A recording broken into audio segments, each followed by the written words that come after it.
اور تم دونوں کھاؤ جہاں سے چاہو، ولا تقربا ہاذہ شجرۃ، لیکن اس درخت کے قریب نہ جانا، فتکونا من الظالمین، تو ورنہ نقصان اٹھانے والوں میں سے ہو جاؤ گے، یعنی ظالموں میں سے ہو جاؤ گے۔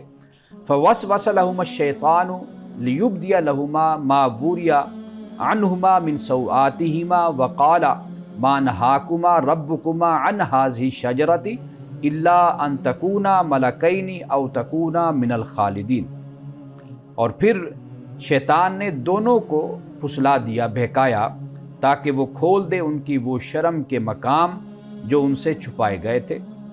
اس نے ان سے کہا کہ تمہارے رب نے تم کو اس درخت سے صرف اس لیے روکا ہے کہ کہیں تم دونوں فرشتے نہ بن جاؤ یا تم کو ہمیشہ کی زندگی حاصل نہ ہو جائے، کیونکہ انسان اسی کی طلب رکھتا ہے کہ ایک تو وہ چاہتا ہے کہ اس کا مقام اور مرتبہ یہ بڑھے، اور دوسری بات وہ یہ بھی چاہتا ہے کہ وہ ہمیشہ زندگی گزارے اور کبھی اس کو موت نہ آئے۔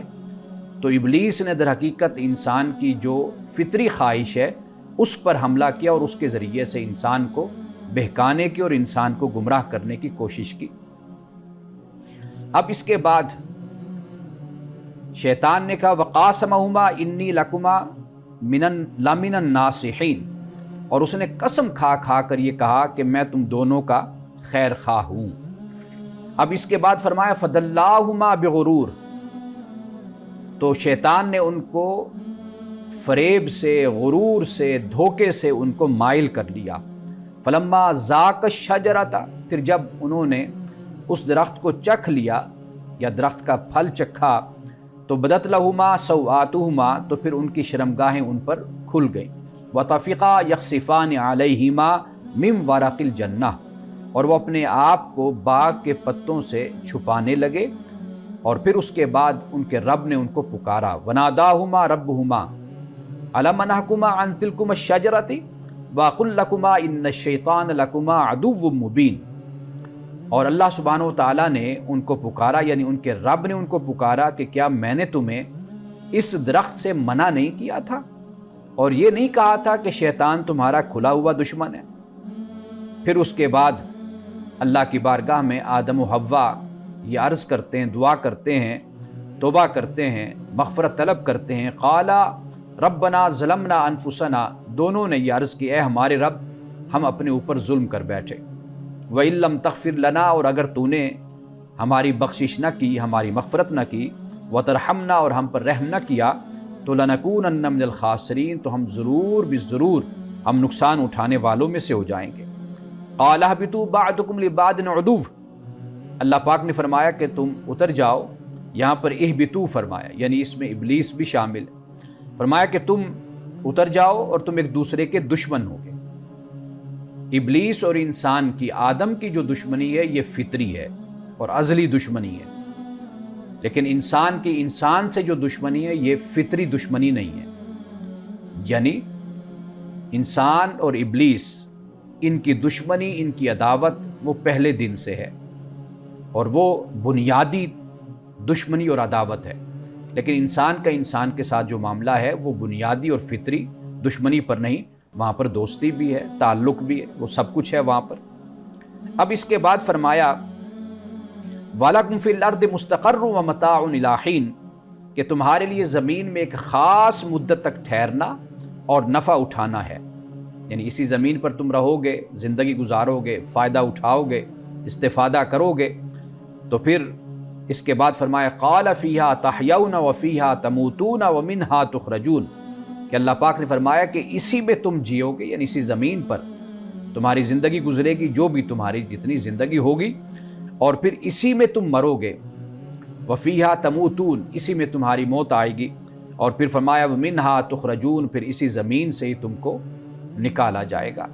یعنی قرآن پاک نے اس بات کو کئی اور مقام پر بھی بیان کیا کہ اللہ پاک ہی فرماتا ہے کہ اسی مٹی سے ہی ہم نے تمہاری تخلیق کی، اور وَفِيهَا نُعِيدُكُمْ وَمِنْهَا نُخْرِجُكُمْ تَارَةً أُخْرَىٰ، اور اسی میں ہی ہم تمہیں دوبارہ لوٹا بھی دیں گے، اور پھر اسی سے تم پھر دوبارہ اٹھو گے اور ہماری بارگاہ میں حاضری کے لیے تمہیں پیش کیا جائے گا۔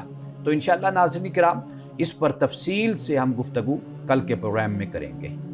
ناظرین کرام یہاں وقت ہوا چاہتا ہے ایک بریک کا، ہمارے ساتھ رہیے گا۔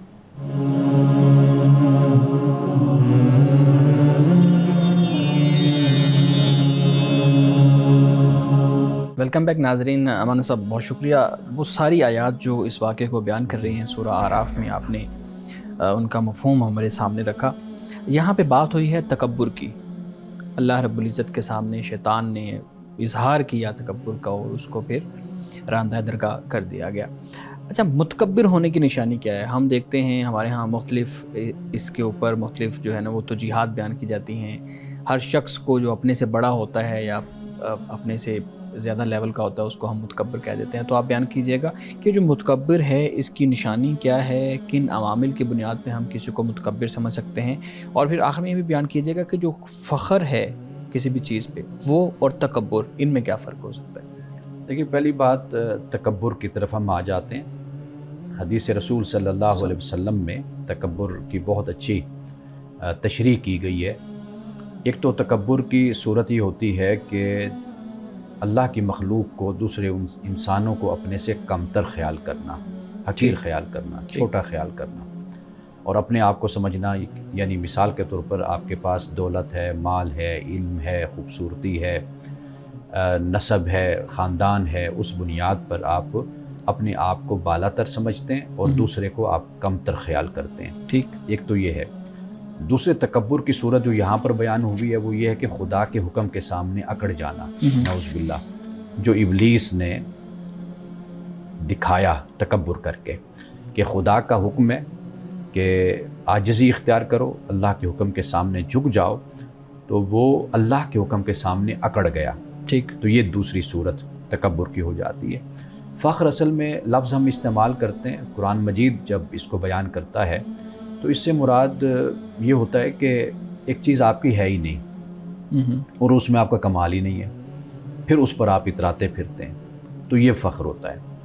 یعنی اللہ نے آپ کو خوبصورتی دی ہے، آپ اس پر اترا رہے ہیں خام خواہ، دوسروں کی تحقیر کر رہے ہیں اور اپنے آپ کو آپ سمجھتے ہیں کہ میں بہت خوبصورت ہوں. اب یہ خوبصورتی، یہ جو کچھ بھی آپ کو دیا گیا، یہ خدا کی عنایت ہے، خدا نے دی ہے. آپ کے پاس دولت ہے، وہ بھی خدا کی ہے. آپ کے پاس کوئی مرتبہ ہے، وہ بھی خدا کی طرف سے آپ کو عطا کیا گیا ہے. تو وہ جو کچھ بھی آپ کو خدا کی طرف سے ملا ہے، جس میں آپ کا کوئی کمال نہیں ہے، وہ خدا کی عطا ہے، وہ ودیعت ہے. آپ اس پر جو اپنے تکبر کا یا غرور کا اور جو بڑائی کا یا اترانے کا آپ اظہار کرتے ہیں، اصل میں اس کو ہم فخر کہہ رہے ہیں. نہیں، تو اس کا مطلب ہے پھر فخر جو ہے نا وہ انسان کے لیے، انسان کو نہیں کرنا چاہیے. مثال کے طور پہ میرے پاس ایک پوزیشن ہے یا میرے پاس خدا کی دی ہوئی ایک نعمت ہے، میں اس کے اوپر فخر کرتا ہوں، اس سے کسی کو نقصان نہیں ہو رہا، تو آپ کی بات سے تو میں پھر یہ سمجھا ہوں کہ وہ بھی غلط ہے، کیونکہ وہ خدا کی طرف سے مجھے دی گئی ہے اور میں اس کا اظہار بھی کر رہا ہوں، تو وہ بھی غلط ہے. جب انسان میں یہ احساس ہو جائے نا کہ یہ جو میرے پاس مرتبہ ہے یہ کسی اور کے پاس نہیں ہے، یہ میرے پاس ہے، ٹھیک ہے، اور وہ یہ خیال کر لے کہ میں اب اعلیٰ عرفہ ہو گیا ہوں، باقی جو مخلوق ہیں، جو باقی لوگ ہیں، وہ ادنا ہیں، پست ہیں، وہ مجھ سے کمتر ہیں. یہ صرف خیال اور یہ انسان کی جو سوچ اور احساس ہوتا ہے نا، یہ انسان کے رویوں کو بھی بدل دیتا ہے. ایسا نہیں ہو سکتا کہ آپ کہیں کہ جی میں نے تو اپنی جگہ پر ایسا کر لیا ہے. یہ اصل بنیاد بنتی ہے آپ کے اگلے قدم کی، منفی سوچ کی، منفی کردار کی. سوسائٹی میں آپ کے چال چلن پر اس کا بہت گہرا اثر ہوتا ہے. تو لہٰذا وہ جو ہم باطن کی بات کرتے ہیں نا، انسان کے تزکیہ نفس کی بات کرتے ہیں، یا ہم یہ کہتے ہیں کہ بہت سی اخلاقی برائیاں ایسی ہوتی ہیں جن کا تعلق آپ کے قلب کے ساتھ ہے، آپ کے باطن کے ساتھ ہے. یہ وہ چیزیں ہیں کہ آپ کا احساس بھی نہیں ہونا چاہیے، آپ میں یہ احساس بھی پیدا نہیں ہونا چاہیے کہ میں جو کچھ ہوں میرے جیسا کوئی نہیں ہے، باقی ساری مخلوق مجھ سے کمتر ہے، حقیر ہے، پست ہے. یہ احساس بھی بندے کے اندر نہیں ہونا چاہیے. کیوں؟ اللہ سبحانہ و تعالیٰ جو علام الغیوب ہے، وہ انسان کے دل سے گزرنے والے خیالات سے بھی واقف ہے کہ انسان نے کہیں کسی موقع پر کہیں ایسا احساس تو اپنے اندر پیدا نہیں کیا کہ جس میں اس نے دوسروں کی تذلیل کی ہے یا دوسروں کو ذلیل سمجھا ہے اور اپنے آپ کو اس نے بڑا اعلیٰ اور عرفہ سمجھا ہے. نہیں، اس سے تو پھر میرے مزید جو ہے نا وہ الجھن پیدا ہو گئی ہے میرے ذہن میں. اچھا آپ اب ایک سوال میں آپ کے سامنے رکھتا ہوں، اس میں پھر ہم مزید ڈسکشن کرتے ہیں تاکہ چیزیں کلیئرٹی کی طرف چلے جائیں. کیا مذہب جو انسان کے پاس دولت ہوتی ہے، علم ہوتا ہے، پوزیشن ہوتی ہے، کوئی مرتبہ ہوتا ہے، کوئی اس پہ اترانے پہ یا اس پہ فخر کرنے پہ جاہ و حشمت ہے اس پہ، ان چیزوں سے منع کرتا ہے کہ یہ تمہارے اندر یہ چیزیں نہیں ہونی چاہیے؟ یہ تو اظہار ہے نا. رسول اللہ صلی اللہ علیہ وسلم نے بھی اصحاب رسول کو یہ بات فرمائی تھی کہ تمہارے پاس اگر خدا کی دی ہوئی نعمت ہے تو اس کا اظہار کرو. تو فخر کرنا بھی تو ایک اظہار ہے، آپ اس کو کیسے غلط کہہ رہے ہیں؟ دیکھیے اظہار پر تو پابندی نہیں ہے، ہم تو اس کے منفی جو اثر اور اس کا جو اظہار ہے ہم تو اس پر بات کر رہے ہیں نا. یعنی مثال کے طور پر یہاں پر اب تکبر کی بات ہے تو آگ سے پیدا ہوا، آدم مٹی سے پیدا ہوا، ٹھیک ہے آپ آگ سے پیدا ہوئے، لیکن اس آگ کی بنیاد پر آپ اس نسل پرستی میں مبتلا ہو جائیں یا ذات پرستی میں مبتلا ہو جائیں کہ آپ خدا کا حکم بھی ماننے سے انکاری ہو جائیں یا بندگان خدا کی تحقیر کرنے پر آپ اتر آئیں، تو اس کی تو اجازت کسی طرح بھی نہیں ہے. آپ کے پاس مال دولت ہے، آپ اس کا اظہار کریں گے، اچھی گاڑی کے ذریعے سے کریں گے، اچھے لباس سے کریں گے، اچھے گھر سے کریں گے، اچھے جوتوں سے کریں گے، آپ کو مکمل طور پر اس کی اجازت ہے. لیکن آپ ان چیزوں کی بنیاد پر دوسروں کو گالیاں دیتے پھریں یا دوسروں کی تحقیر کرتے پھریں اور دوسروں کا ذکر کریں تو بہت ہی برے انداز میں دوسروں کا ذکر کریں، آپ اسی فخر میں مبتلا ہو جائیں تو پھر تو واضح بات ہے کہ اس کی ممانعت ہوگی. لیکن ہمارا اس رویے کی ممانعت کوئی نہیں ہے. جی آپ پلیز کوئی سوال کرنا چاہتے ہیں؟ جی میرا سوال تھا کہ جیسے کہ آپ نے تکبر کی دوسری صورت بتائی کہ ابلیس نے اللہ کے حکم سے روگردانی کی تو اس کے ساتھ، تو کیا روزمرہ عبادات نہ کرنا یا اللہ کے حکم سے روگردانی کرنا یہ بھی اس زمرے میں آتا ہے، تکبر کے زمرے میں؟ دیکھیے اب یہ بالکل ایک علیحدہ چیز ہو جاتی ہے. یعنی ابلیس نے جو تکبر کیا تھا وہ اس کے مقابل میں آدم موجود تھے اور اس نے نیتاً ارادتاً اور جان بوجھ کر اپنے تمرد میں سرکشی میں انکار کیا کہ میں نے آدم کو سجدہ نہیں کرنا. لیکن دوسری طرف اگر کسی مسلمان اور مومن کو ہم دیکھتے ہیں کہ وہ مسلمان اور مومن رہتا ہی اسی وقت ہے کہ جب وہ اللہ کے حکم کو مانتا ہے، اعتقادی طور پہ یقین رکھتا ہے، اعتقادی طور پر عقیدے میں وہ مانتا ہے. عملی طور پر اس سے کوتاہی ہوئی، اس سے غلطی ہوئی، اس سے گناہ ہو گیا، اس کو ہم یہ کہہ سکتے ہیں کہ یہ گناہ گار ہے، یہ فاسق ہے، یہ الفاظ تو ہم بول سکتے ہیں، لیکن ہم اس کو دائرہ اسلام سے ہم اس کو خارج نہیں کر سکتے، اس لیے کہ مسلمان ہونے کے لیے عقیدہ بنیاد ہے نا. تو وہ اللہ کو مانتا ہے، اللہ کے حکم کو مانتا ہے، نماز کو مانتا ہے، روزے کو مانتا ہے، زکوٰۃ کو مانتا ہے، حج کو مانتا ہے کہ یہ اللہ کا حکم ہے. لیکن عملی طور پر اگر وہ کوتاہی کر جاتا ہے تو ہم زیادہ سے زیادہ اس کو گناہ گار تو ہم کہہ سکتے ہیں، لیکن ہم یہ نہیں اس کو کہہ سکتے کہ وہ دائرہ اسلام سے نکل گیا، الا یہ کہ حتیٰ کہ وہ وہی سرکشی کا انداز اختیار کرے جو ابلیس نے اختیار کیا، نعوذ باللہ من ذالک. تو واضح بات ہے کہ پھر اس کا تعلق اسلام سے اور ایمان سے نہیں رہتا، یعنی صریح طور پہ وہ عقائد کا انکار کر دے تو پھر وہ اس زمرے میں آئے گا. اچھا مولانا صاحب، شیطان نے جب یہ مکالمہ ہو رہا تھا اللہ رب العزت سے تو کہا کہ میں لوگوں کی تمہاری جو اچھا راستہ ہے اس کے سامنے آؤں گا اور آڑ بنوں گا اور گمراہ کروں گا. تو اب ایک سوال پھر ذہن میں پیدا ہوتا ہے کہ اللہ تعالیٰ نے تو یہ دنیا اچھائی کے لیے بنائی ہے نا، دنیا میں اچھائی پھیلے، ایک معاملہ ہو اس طرح کا، اور برائی کی نسبت خدا کی طرف کرنا یہ کوئی انسانی ذہن تسلیم بھی نہیں کرتا کہ خدا نے دنیا اس لیے بنائی ہے کہ برائی اس میں ہو. لیکن ہم دیکھتے ہیں کہ برائی زیادہ ہے، برے لوگ بھی زیادہ ہیں. اگر آپ تعداد میں دیکھیں تو تعداد میں بھی زیادہ ہیں جو ظلم کرنے والے ہیں، جو خدا کے اس کا انکار کرنے والے ہیں. اگر ہم اعمال میں دیکھیں تو پھر بھی ہے، اگر عبادات میں دیکھیں تو پھر بھی ہے. برائی ہمیں زیادہ نظر آتی ہے، اچھائی کم نظر آتی ہے. تو خدا کی تخلیق کا جو مقصد ہے وہ تو پھر پرانا ہوا. اصل معاملہ یہ کہ آپ خود ایک مقدمہ قائم کرتے ہیں، پھر اس مقدمے پہ آپ سوال کھڑا کرتے ہیں. نہیں یہ دیکھیں نا، یہ تو ہے نا، دنیا میں یہ نظر آتا ہے. نہیں دیکھیے، برائی آپ کو زیادہ نظر آتی ہے. میں ہمیشہ یہ کہا کرتا ہوں کہ برائی یہ ہے کہ یہ زیادہ دکھتی ہے، اور اچھائی میں اچھائی یہ ہے کہ وہ کم نظر آتی ہے. تو جو خیر ہے وہ ہمیشہ بیج کی طرح ہوتا ہے. باقی اگر اللہ کے بندوں کو آپ دیکھیں گے کہ ٹھیک ہے گناہ ہوتا ہے، غلطیاں ہوتی ہیں، خطائیں ہوتی ہیں، لیکن جس حد تک ظلم کی آپ بات کرتے ہیں ان کی تعداد بھی اتنی زیادہ نہیں ہوتی. لیکن ان کے ظلم، چونکہ وہ طاقتور لوگ ہوتے ہیں، قوت والے ہوتے ہیں، اقتدار والے ہوتے ہیں، ان کا معاشرے میں اثر رسوخ ہوتا ہے، تو ان کی وہ برائی زیادہ معاشرے میں نظر بھی آتی ہے، ان کا کنٹرول ہوتا ہے. لیکن اگر آپ بندگان خدا کو دیکھیں گے، گناہ گار ہیں، جیسے ابھی میں بیٹی سے بات کر رہا تھا، وہ اپنی جگہ پر ہے، لیکن یہ ہے کہ یہ جو آپ ایک فلسفہ قائم کر کے، ایک مقدمہ قائم کر کے پھر اس پر سوال آپ کرتے ہیں نا، تو یہ طریقہ کار ٹھیک ہے اپنی جگہ پر کہ کوئی بات مزید واضح ہو جاتی ہے، لیکن میں یہ عرض کروں گا کہ ایسا نہیں ہے۔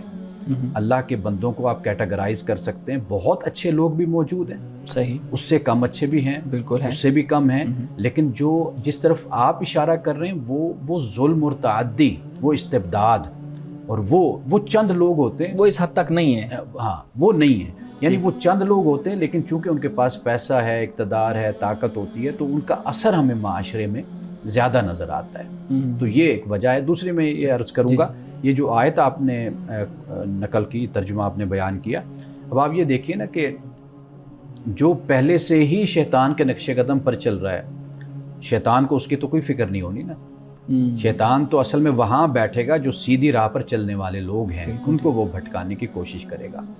شیطان کا مسئلہ یہ ہے کہ وہ جو خود محسوس کرتا ہے نا اپنی ذات میں، وہ چاہتا ہے کہ انسان بھی وہ محسوس کرے۔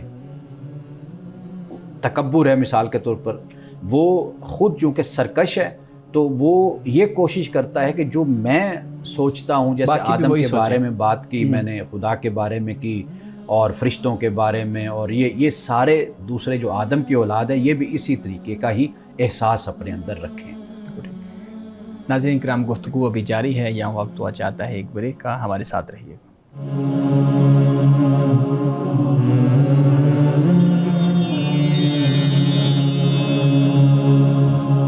پروگرام میں ایک دفعہ پھر خوش آمدید۔ امانہ صاحب، چلیں پہلا تو آپ نے جو میرا سوال تھا اس کو بہت اچھے طریقے سے لپیٹ دیا ہے، اب میں اس پہ گفتگو نہیں کروں گا۔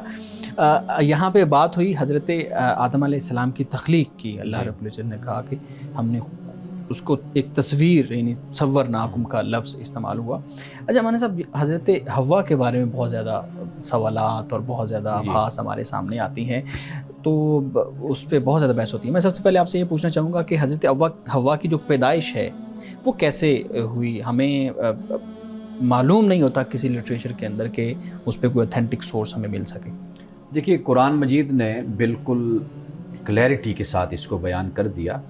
سورۃ النساء کے آغاز میں ہی اسے بیان کیا، خلقکم من نفس واحدہ وخلق منہا زوجہا وبث منہما رجالا کثیرا ونساء، یعنی جس مٹیریل سے آدم کو اللہ نے تخلیق کیا اسی سے ہی حوا پیدا ہوئی ہے۔ اچھا، یہ نہیں ہے کہ آدم سے حوا پیدا ہوئی ہیں، بلکہ جس سے آدم کو پیدا کیا گیا اسی سے ہی حوا کی تخلیق، یعنی جس مٹی سے آدم علیہ السلام کو پیدا، اسی مٹی سے، بالکل اسی سے پیدا ہوئی۔ پھر اس کے بعد جو آگے سلسلہ چلا وہ سلسلہ اسی طرح کہ جیسے مرد اور عورت کے ملاپ کے ساتھ تخلیق کا سلسلہ چلتا ہے، عورت بھی اسی طرح پیدا ہوئی ہے۔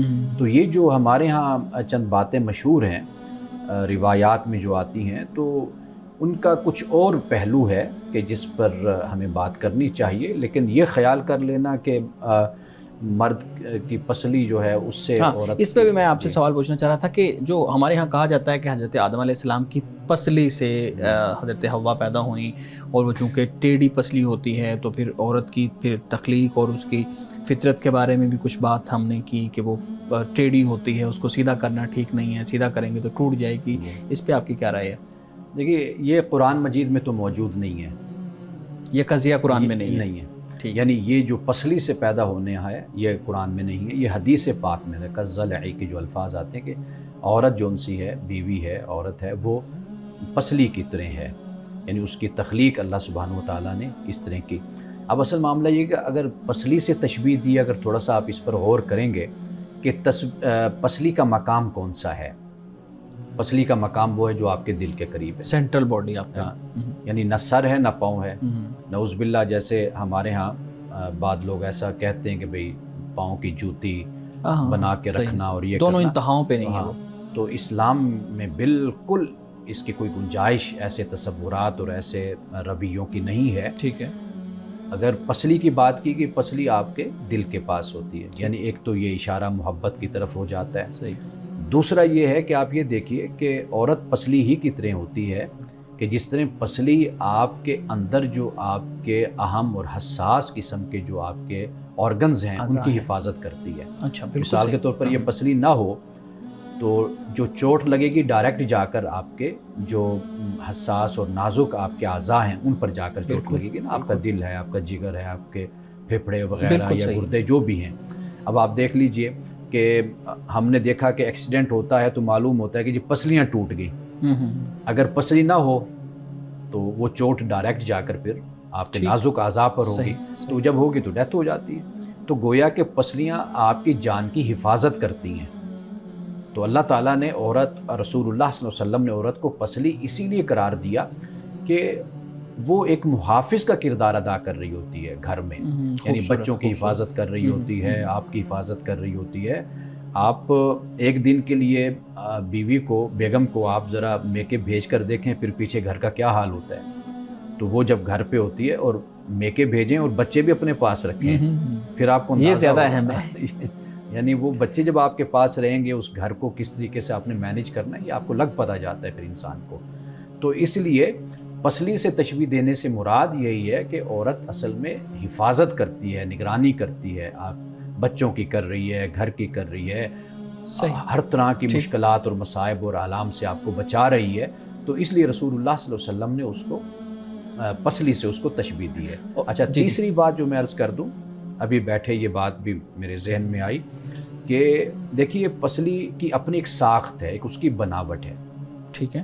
اب رسول اللہ صلی اللہ علیہ وسلم نے ان مردوں کو یہ بات سمجھائی ہے کہ جو ساری کوشش اس پر لگا دیتے ہیں کہ عورت کو تبدیل کریں, بیوی کو بدلیں, اور پھر اس چڑ میں اور لڑائی میں, جھگڑے میں رہتے ہیں کہ بھئی اس کی فطرت کو, اس کی طبیعت کو ہم کسی طرح تبدیل کر دیں. اور یہ چیز جو ہے یہ گھروں کو برباد کر دیتی ہے. یعنی بیوی کو چاہیے خاوند کو منوان قبول کرے, ٹھیک ہے, وہ جیسا بھی ہے, اس کی طبیعت ہے, مزاج ہے, اس کی تخلیق ہے, فطرت ہے. اسی طرح مرد کو چاہیے, شوہر کو چاہیے کہ وہ بیوی کو ایز اٹ از قبول کرے. یہ جو ہم ایک دوسرے کو تبدیل کرنے پہ لگے رہتے ہیں نا, اس سے بھی بڑے مسائل پیدا ہوتے ہیں. تو در حقیقت رسول اللہ نے جب پسلی سے تشبیہ دی ہے تو یہ گویا کہ عورت کی جو فطرت ہے, اس کی عادت ہے, اس کی طبیعت ہے, اس کی طرف یہ اشارہ کیا ہے کہ بھئی اس کو جیسی بھی ہے نا, اس کو ویسے کہ ویسا قبول کرو اور اس کے ساتھ چلو. جی بالکل ٹھیک ہے. اچھا, ایک اور چیز میں یہاں پوچھنا چاہ رہا ہوں. یہ ہمارے ہاں ایک اور کہانی ہے, ایک اور قضیہ ہے کہ حضرت حوا کی وجہ سے حضرت آدم علیہ السلام کو جنت سے نکالا گیا, اور وہ جو پھل تھا یا وہ درخت کی جو وہ بیج تھا وہ حضرت حوا کے کہنے پہ کھایا. آدم علیہ السلام نہیں کھانا چاہ رہے تھے, لیکن حضرت حوا نے وہ ان کو مجبور کیا. اور پھر اس کو ریلیٹ کیا جاتا ہے ہمارے ہاں خواتین کے کردار سے متعلق کہ آج بھی دنیا میں خواتین کا وہ منفی کردار دکھایا جاتا ہے. آپ کی اس پہ کیا رائے ہے؟ دیکھیے, یہ جو واقعہ ہے نا, یہ تورات اور انجیل میں اس کو بیان کیا گیا ہے. یہی کہ حضرت حوا نے مجبور کیا وجہ سے جو ہے نا وہ آدم جو بھٹکے یا بہلائے گئے تو وہ حوا اس کی بنیاد بنی. تو یہ تورات اور انجیل میں, قرآن مجید اس سے بالکل خالی ہے, اور احادیث رسول صلی اللہ علیہ وسلم بھی اس سے خالی ہیں. کوئی یہ ایسا واقعہ نہ قرآن میں ہے اور نہ حدیث میں ہے. یہ تورات اور انجیل میں بیان ہوا. پھر اس کے بعد چونکہ ہمارے جو مختلف ادوار جو تفاسیر کے گزرے ہیں ان میں پھر ان چیزوں کو شامل کر لیا گیا, اور پھر یہ آگے سے آگے نقل ہوتی چلی گئی.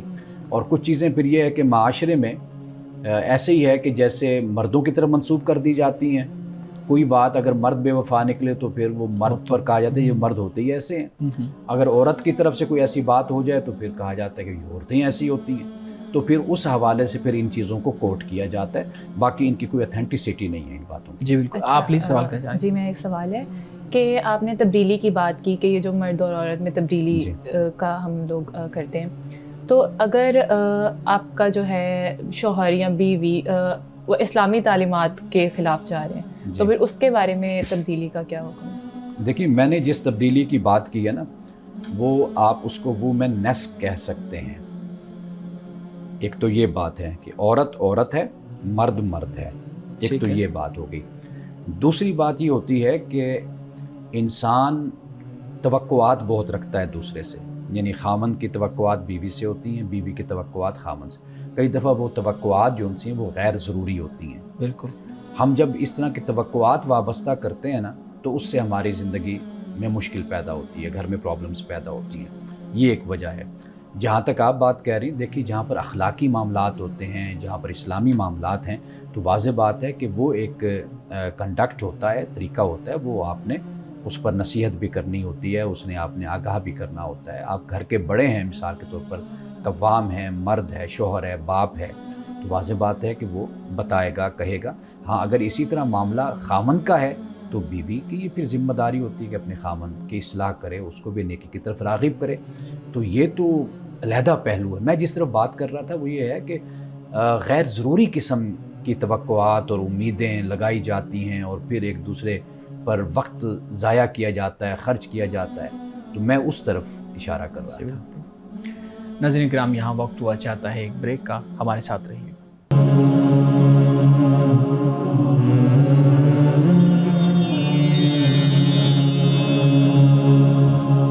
پروگرام میں ایک دفعہ پھر خوش آمدید۔ جی میڈم، آپ سوال کرنا چاہ رہے تھے۔ اچھا، تو بریک سے پہلے ہم بات کر رہے تھے کہ اگر وہ اسلامی تعلیمات کے خلاف ورزی کریں، تو اب ایسا ہے کہ اگر کوئی شوہر نماز نہیں پڑھتا یا بیوی نماز نہیں پڑھتی، تو اس کے بارے میں کیا حکم ہے کہ کیا وہ آیا وہ اس سے طلاق لے لے یا پھر اس سے علیحدگی اختیار کر لے، کیا کرے؟ اس کا طریقہ یہ ہے کہ طلاق تک تو نوبت نہیں آنی چاہیے، نہ بیوی طلاق لے اگر خامند نماز نہیں پڑھتا یا کوئی اور خرابی اس میں ہے۔ اسی طرح خامند ہے، بیوی اگر نماز نہیں پڑھتی یا کوئی اور ایسی کوئی بات ہے تو طلاق تو نہیں دینی چاہیے، لیکن جب وہ اکٹھے رہیں گے تو ایک دوسرے کی اصلاح کا کام کرتے رہیں گے۔ ہم نے ایسے دیکھا ہے کہ جب ایک اچھی صحبت انسان کو ملتی ہے اور انسان اکٹھے رہتا ہے تو بہت سی اپنی بری عادتیں انسان چھوڑ دیتا ہے۔ بالکل، ہم نے یہ دیکھا ہے۔ تو مل جل کر رہنے سے ایک دوسرے کی اصلاح کے امکان زیادہ ہوتا ہے، امکانات زیادہ ہوتے ہیں، بجائے اس کے کہ چھوڑ دیا جائے یا انتہا تک پہنچ کر طلاق لے لی جائے، تو اس سے پھر وہ اصلاح کا پہلو نہیں رہتا۔ تو لہٰذا دعوت اور نصیحت کا سلسلہ بھی جاری رکھنا چاہیے اور مل جل کر انسان زندگی گزارے۔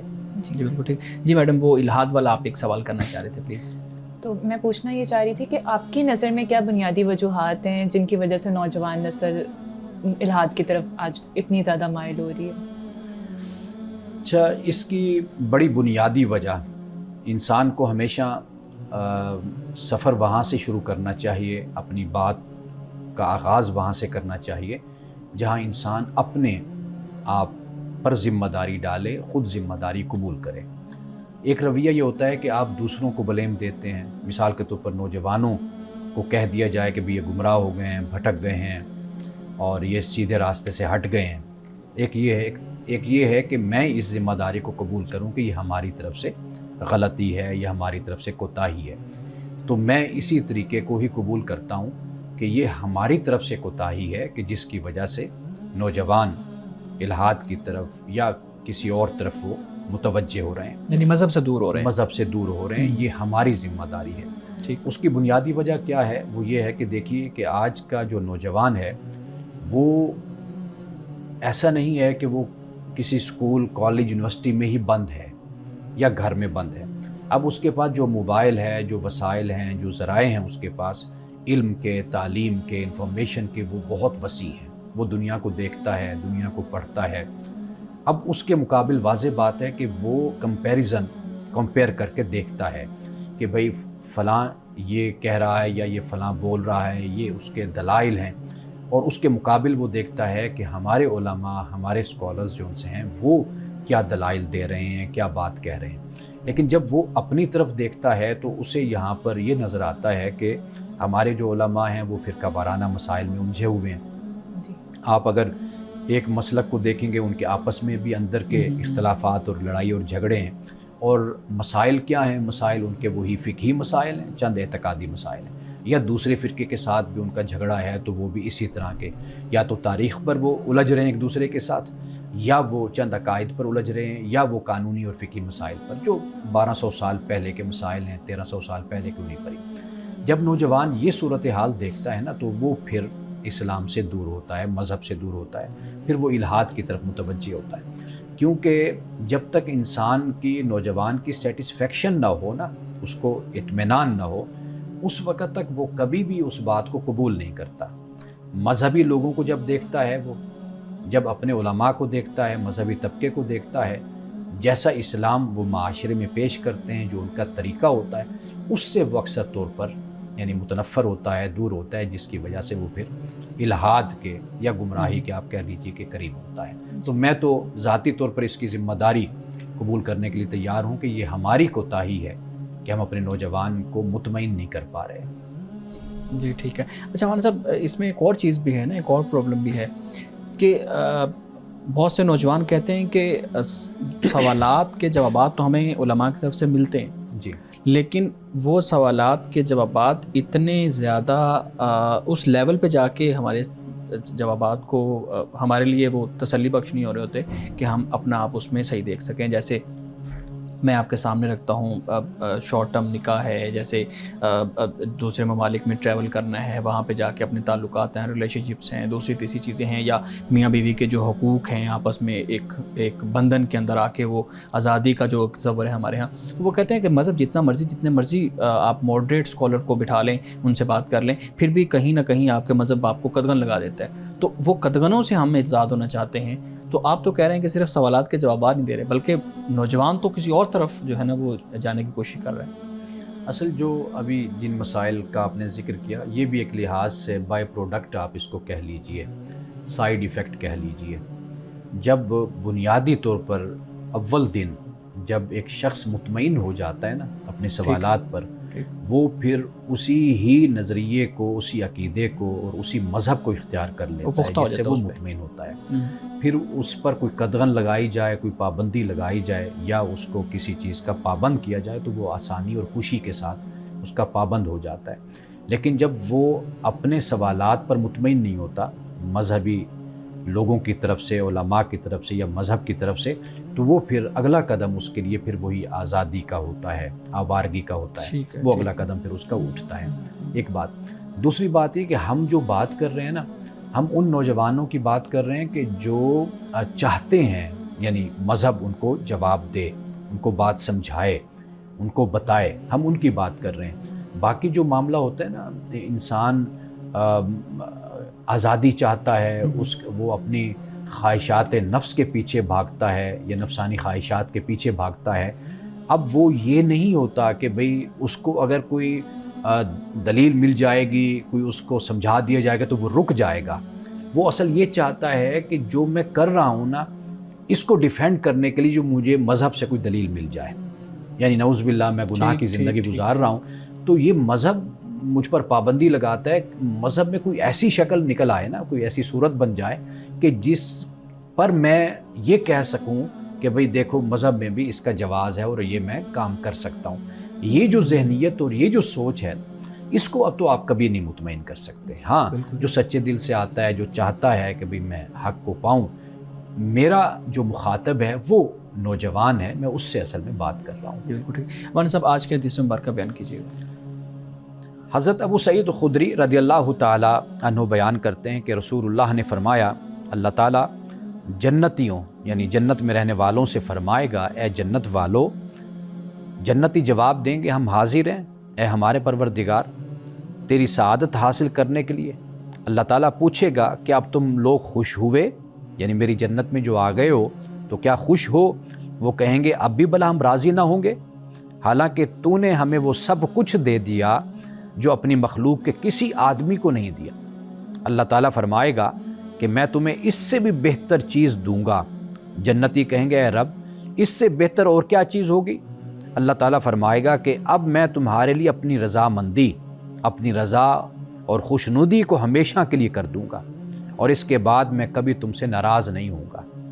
یعنی جنت میں بھی سب سے بڑی نعمت جو خدا کی ہے وہ خدا کی خوشی ہے، خدا کی رضا ہے۔ تو اللہ سبحانہ و تعالیٰ جہاں پر جنتیوں کو جنت کی ساری نعمتیں عطا فرمائے گا، وہاں پر آخر میں جو سب سے بڑی نعمت ہوگی وہ اللہ سبحانہ و تعالیٰ کی خوشنودی اور اللہ کی رضا ہوگی۔ مولانا صاحب بہت شکریہ آپ کے وقت کا، آپ کے مدلل گفتگو کا۔ میڈم بہت شکریہ آپ کے سوالات کا۔ ناظرین کرام، اس دعا کے ساتھ اپنے پروگرام کا اختتام کریں گے۔ اللہ رب العزت حسن کلام اور تاثیر کلام عطا فرمائے، ہماری زبان کی گروں کو کھول دے اور سننے والوں تک خیر کا پیغام پہنچے۔ اجازت دیجیے، خدا حافظ۔